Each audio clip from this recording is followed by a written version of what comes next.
a bit of a showboat and pardon the pun, a dick about the whole thing, and that's everybody was that not the consensus of the people that saw it? Yeah, apparently. I mean, that's what I understand. But the fact of the matter is, should he have hit him? No, he probably shouldn't have. In fact, he definitely shouldn't have. But should Geno Smith have provoked him? No. And the question now, to me, is not so much what the Bills are doing, but what are the New York Jets going to do with Geno Smith? I mean, this was supposed to be the face of the franchise. I'll be honest. I'm not sure this guy's ever going to play another down for that team. Yeah. And you know what? And not just for that team. Rumor has it that he's not long for the NFL. That this is one of those career-defining things for him. Yeah, it could be. I mean, seriously, you look at way he played on the field, and he was playing himself out of a job. They were giving him an opportunity to stay. And when a lot of people in New York, and I live in New York, didn't believe that should be the case. They thought they've got to make a big change here. And they bring in Ryan Fitzpatrick. That's not a big change. They thought you have to do something more than this. And yet they gave him every opportunity to keep that job. And what happens? This happens. This is a guy, who flipped off a fan and yelled at a fan after a game last year. It's a guy who missed a pregame meeting in San Diego. He doesn't seem like he's committed to it. And it's not necessarily Ryan Fitzpatrick, Ryan Leaf all over again, but it could be. I mean, that Ryan Leaf video was viral, and he had a tough time making it, but his issues were on the field and as well as off. And I think Geno Smith are too. As I said, I'd be shocked if he plays another down for the Jets. You know what? And he's maybe 2 bottles of stolen Percocet away from being another Ryan Leaf. So who knows with this broken jaw what happens. Let's talk Brady Goodell. Yesterday, Judge Berman really went after both of these guys.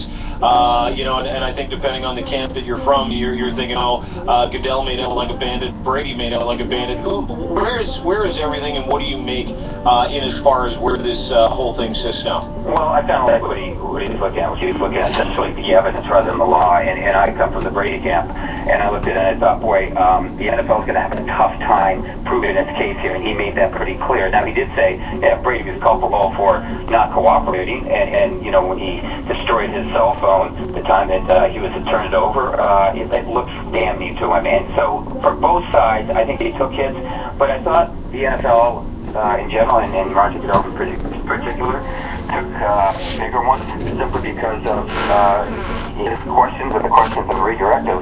Is there any direct evidence tying this guy to the place of the football? The answer is no. Yeah. And on that particular day, you're talking about playing football, on that particular day, did he instruct anyone? And the answer is no. We don't have any evidence of that.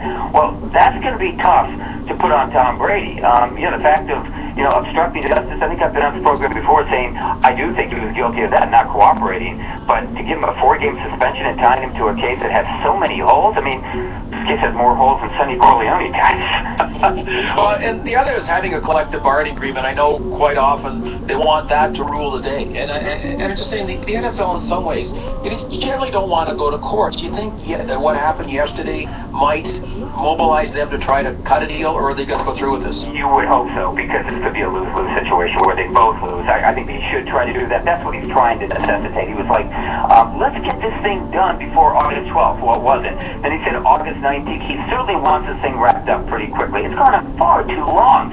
And that, I think, is what we can gather from what happened that first day. I mean, both sides took hits and both sides scored some wins, but in the end, both sides could lose too, and it's gone on far, far too long. And I've heard people say, the CBA, and that's what the NFL is arguing, and in fact, he does have the power, Roger Goodell, to be judged during execution.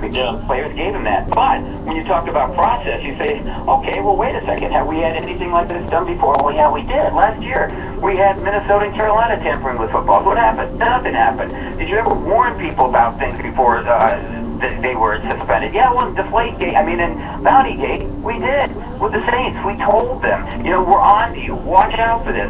And we told them again, and nothing happened. They continued to do it. Then we suspended them. And then, of course, you've got the fact matter that Roger has had other people intervening. Paul Tagliabue intervened in Bountygate, and the suspensions were cut. And he had Harold Henderson take over, and the Greg Hardy suspension, and that was cut from 10 to 4. So there are all sorts of problems here for both sides. Honestly, the bottom line is it's just what you guys said. Settle this now and settle it out of court, and let's just save the damages for both. Listen, as always, Clark Judge, NFL Insider, Talk FM Radio Network, thank you so much for doing this. Really appreciate your time this morning, and we'll talk to you soon. Well, it's a pleasure, guys. Thanks, man. Clark knows his stuff. You know what? Here's the other thing, Gordon. I don't know if you know anything about how